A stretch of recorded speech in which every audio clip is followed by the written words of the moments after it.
হাফিজ হাসান ভাইয়ের অসমাপ্ত কথাগুলো আমরা একটু শুনে যাই ইনশাআল্লাহ। তাফাদ্দল। জাযাকুমুল্লাহ খাইরান।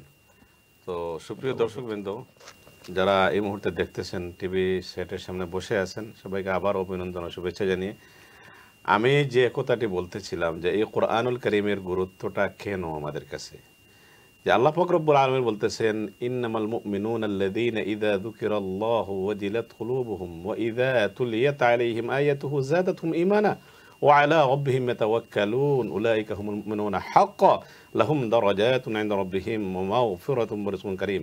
ইন্নামাল মুমিনুনা আল্লাযীনা, নিশ্চয়ই, আল্লাযীনা ইযা যুকিরাল্লাহু ওয়াজিলাত কুলুবুহুম, তাদের দিলটা নড়ে যায়, যাদের সামনে আল্লাহর কালাম তিলাওয়াত করা হয় তারা নিশ্চয়ই মুমিন।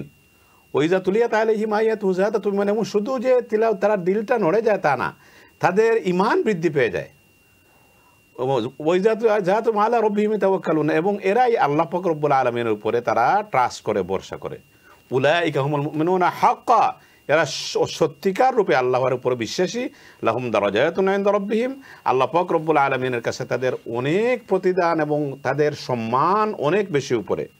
ও মাগফিরাতুম ওয়া রিজকুন কারীম, এবং তারা নিশ্চয়ই ক্ষমা পাবে আল্লাহ পাক রব্বুল আলামিনের কাছ থেকে, এবং লাহুম মাগফিরাতুম ওয়া রিজকুন কারীম, এবং আল্লাহ পাক রব্বুল আলামিন তাদেরকে রিজকে কারীম, অর্থাৎ আসল রিজকে কারীম যেটা হচ্ছে জান্নাতের যে খাবারটা পৃথিবীতে খাওয়াবেনি, এবং জান্নাতেও ইনশাআল্লাহ তারা এই জান্নাতি খাবারটা তারা লাভ করতে পারবে। এটা কাদের জন্য? যারা কোরআন লাভার, যারা কোরআনুল কারীম শুনলে। তো আমরা শুধু কোরআনুল কারীম যদি শুনতে চাই, কোরআনুল কারীমের যারা ভালো তিলাওয়াত করতে পারে, হাফিজ হইতে পারে, তাদেরকে সহযোগিতা করার জন্য এইরকম কোরআনুল কারীম যেটা উদ্যোগ নিয়েছে কোরআনুল কারীম একাডেমি লন্ডন কর্তৃক ডক্টর মুনীর সাহেব যেটা করলেন, এরকমের সাথে আমাদেরকে সম্পৃক্ত হতে হবে। কারণ এই যত আমরা উপহার দিই, আমরা বিভিন্ন বাসায় যাই, এই যে ক্রিসমাস বলেন আর নিউ ইয়ার বলেন, এগুলো কিন্তু আমাদের কালচার যদিও না, কিন্তু আমরা এই হলিডে থেকে বিভিন্ন বাসায় যাব। আমি মনে করি একটা সুইট নেওয়ার চেয়ে বেশি প্রয়োজন একটা ছেলেকে যদি ইংলিশ ট্রান্সলেশন সহজে কোরআন শরীফ ধরিয়ে দেয়। কারণ এই কোরআন শরীফটা হয়তো তার হেদায়েতের জন্য, জীবন ঘুরে দাঁড়ানোর জন্য এটা প্রতীক হয়ে যেতে পারে। এটা আমার কথা না, ছাড়াও তো ফ্যামিলিতে আরো এটা হচ্ছে আজ থেকে 5-7 বছর আগে যখন আপনি কারি নাজমুল হাসানকে নিয়ে আপনার অফিসে গেছিলাম, ওই সময় আপনি কয়েকটা ভার্সন আমাকে দিয়েছিলেন। আমাকে এটা আমার ছেলে আলহামদুলিল্লাহ এটাকে এত সাদর গ্রহণ করছে। আর আমার ছেলে জাকারিয়াকে সবাই চিনে, আলহামদুলিল্লাহ। অনেক এরকম ছেলেরা আছে। কেন এই কোরআনুল কারীমের প্রতি মানুষের দুর্বলতা? এই যে আলহামদুলিল্লাহ সন্ধ্যা পর থেকে যে আসতেছে, মা বোনটা দিচ্ছে, ইনশাআল্লাহ আরো দেবে, এটা কেন হইতেছে? আল্লাহ পাক রব্বুল আলামিন বলতেছেন, আলা বিযিকরিল্লাহি তাতমাইন্নুল কুলুব, যে নিশ্চয়ই আল্লাহর জিকিরের মধ্যে হয়েছে আত্মার প্রশান্তি। এই আত্মা আমাদের শরীরকে আমরা ভালো রাখার জন্যই রমজানুল কারীম আসতেছে।